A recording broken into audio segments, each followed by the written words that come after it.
We've heard you talk about the former president. You have called him a fraud, a con artist. You've said a lot worse names than that. He's a New Yorker like you, and you have watched this brand of BS. I think of how absurd it is.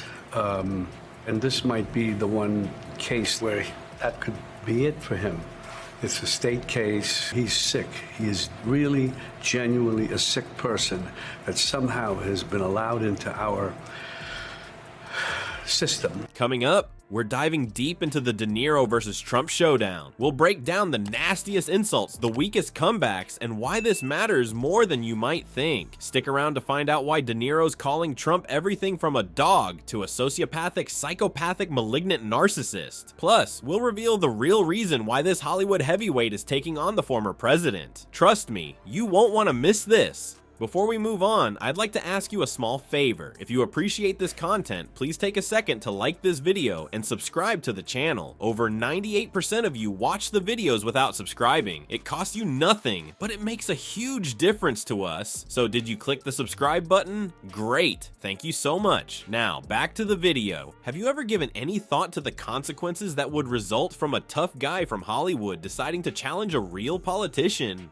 People, we are going to find out, and I can guarantee that it will be more spicy than a jar of the taco sauce that Trump prefers from his favorite restaurant. Robert De Niro, who is credited with popularizing the phrase, "You talking to me?" Component placement has been criticizing Donald Trump since the middle of 2011. On the other hand, as of late, he has been increasing the temperature at Mar-a-Lago as if someone had accidentally sat on the thermostat. He's so blatantly stupid.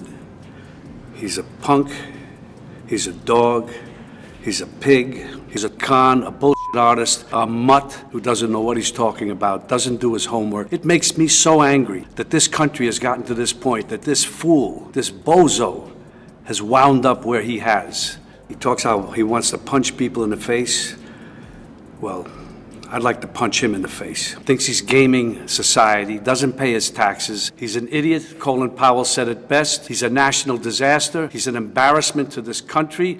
This is somebody that we want for president? I don't think so. Trump's insults from De Niro, which range from calling him a dog to a pig to a national disaster, are becoming more offensive than the interior of Trump's spray tan booth. De Niro's insults span the gamut from dog to pig to national disaster. It would appear that he is auditioning for a new movie that is going to be called Taxi Driver 2 MAGA Meltdown. Can you recall the time when Robert De Niro used the profanity while he was presenting the Tony Awards? In the midst of a hurricane, the crowd became more irrational than Donald Trump's personal hair. He ascended to the top of the building and declared, "I'm going to say one thing, F Trump." What an unexpected turn of events. The censors were probably sweating more than Trump was while they were being tested on their cognitive abilities. De Niro, on the other hand, is not only talking the talk, he is also performing the actions. While Trump was being tried for his crimes, he gave the impression that he was getting ready to film Goodfellas Courtroom Edition. Is it possible that he was trying to catch Trump asking someone if they find him funny? He might have been acting like some kind of judicial joker. Does it give you some sense, not of joy, but of relief at least, that he's potentially facing some consequences? Because as you've said before, this guy's a con artist and he's gotten away with it for years. I'm not calling him, I'm tired of calling him names. He just can't be anywhere near the office of the presidency. It's funny, I was just thinking that he actually became president. He could have done good things.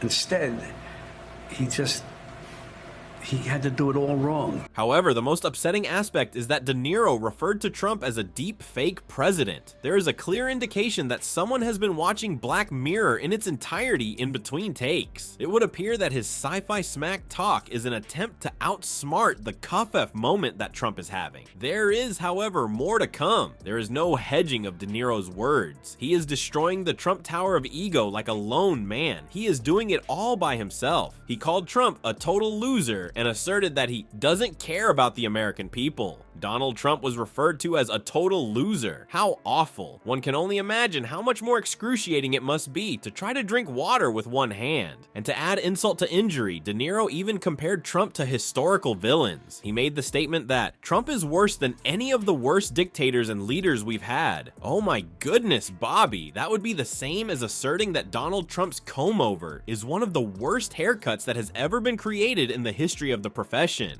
You've played a lot of bad guys. Would you ever play Donald Trump? Never. There's nothing about him. There's not one redeeming thing in him that I can see ever. He's so, as we all know, so narcissistic and self-centered. I don't think they really understand. And historically, from what I see, even in Nazi Germany, they had it with Hitler. People, it would appear that our favorite reality TV personality with an orange tint is back at it. Thank goodness. Given the numerous legal issues that Trump is currently facing, one would think that he would have more pressing issues. On the other hand, his minuscule Twitter fingers are precisely pointing in Bobby D's direction. I will share with you that his comebacks are just as impressive as his hair when it is blowing in the wind. This time around, what clever zingers does the master of the "you're fired" phrase have prepared? Make sure you are prepared because this is some really high-level stuff. It was Trump's infinite wisdom that led him to choose to refer to Robert De Niro as, wait for it, punchy? In a word, exact. It packs a punch. If you are trying to remember which courtroom you are supposed to be in, I suppose that coming up with clever nicknames takes a back seat to the other things you are doing. About who Donald Trump was in 2016. You're a lifetime New Yorker, so is he, and you said the country does not realize who this fraudster is, and not enough people listened. Do you think they'll listen now? Either for self-preservation, because they actually believe it, or they're deluding themselves, or whatever. But then when that happens, and you walk into a restaurant, you see people you used to know, and all of a sudden you will see things that, like you'll see, it's like invasion of the body snatchers.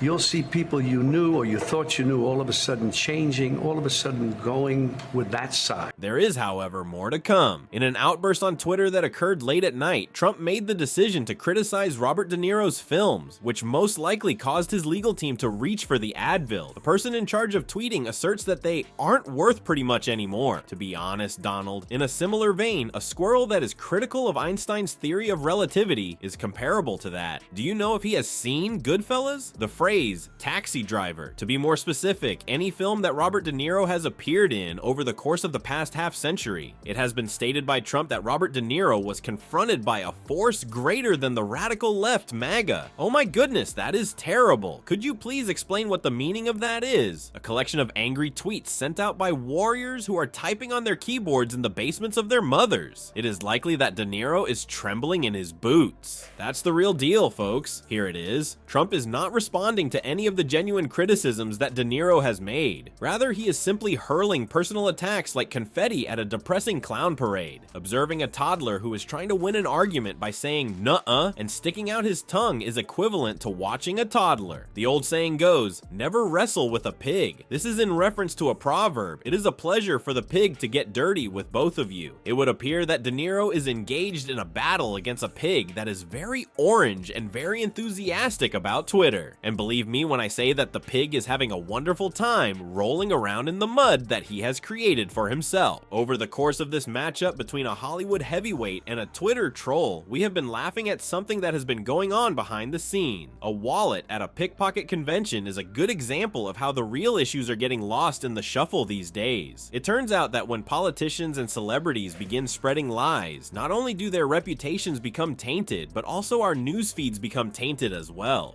Instead of gaining knowledge about changes in healthcare or the environment, we are forced to sit here and listen to two wealthy men argue. The situation is similar to a reunion of Real Housewives, but with more outbursts on Twitter and less wine throwing. It is possible that it is time to change the channel on this reality show and center your attention on something that is more significant. Despite the fact that De Niro and Trump are engaged in verbal ping pong, the world continues to revolve around and around them. Furthermore, let's face it, the earth is warming at a rate that is faster faster than the anger that Trump is experiencing as a result of a cruel tweet. Consider the possibility that it is time for each of us to take charge of our own political drama and begin focusing on the most important aspects of the story.